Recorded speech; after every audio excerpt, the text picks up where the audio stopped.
विधानसभा चुनाव के बाद हुई हिंसा के मामले में सीबीआई और एसआईटी ने कलकत्ता हाई कोर्ट को अपनी सीलबंद रिपोर्ट सौंप दी है। जांच की पूरी रिपोर्ट कार्यवाहक मुख्य न्यायाधीश राजेश बिंदल और न्यायमूर्ति राजर्षि भारद्वाज की खंडपीठ के समक्ष सीलबंद लिफाफे में पेश की गई। मामले की सुनवाई करते हुए हाईकोर्ट ने ममता सरकार को कड़ी फटकार लगाई। असल में ममता सरकार ने अभी तक हिंसा पीड़ितों को मुआवजा नहीं दिया है। इस पर ऐतराज जताते हुए हाईकोर्ट ने इसे उनका लापरवाही वाला रवैया बताया। कार्यवाहक चीफ जस्टिस राजेश बिंदल ने जस्टिस राजर्षि भारद्वाज की खंडपीठ ने सुनवाई के दौरान कहा कि ये एक गंभीर मामले को लेकर राज्य के बेपरवाह रवैये को दर्शाता है। पीठ ने पश्चिम बंगाल सरकार को राज्य की नीति के अनुसार अपराध के पीड़ितों को मुआवजा देने का आदेश दिया था और निर्देश दिया था कि राशि सीधा उनके बैंक खातों में ट्रांसफर की जाए।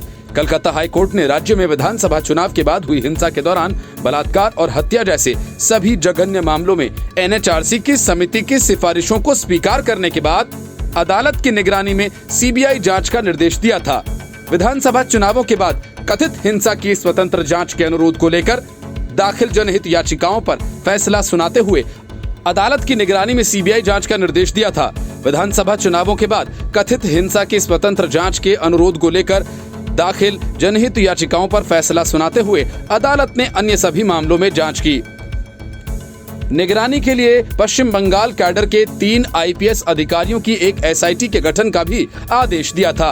पीठ ने निर्देश दिया कि दोनों जांच की निगरानी उच्च न्यायालय द्वारा की जाएगी और सीबीआई और एसआईटी को अपनी स्थिति की रिपोर्ट प्रस्तुत करने का आदेश दिया था।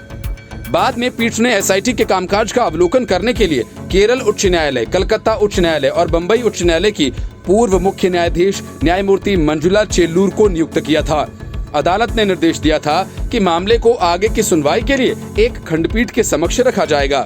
राज्य में 2 मई को चुनाव परिणाम तृणमूल कांग्रेस के पक्ष में आने के बाद भाजपा कार्यकर्ताओं और समर्थकों के खिलाफ जमकर हिंसा हुई थी। कलकत्ता हाईकोर्ट ने कहा है कि अपराध के ऐसे मामलों की जांच के लिए एक विशेष टीम काम करेगी, जिसकी कार्यवाही की निगरानी खुद उच्च न्यायालय करेगा।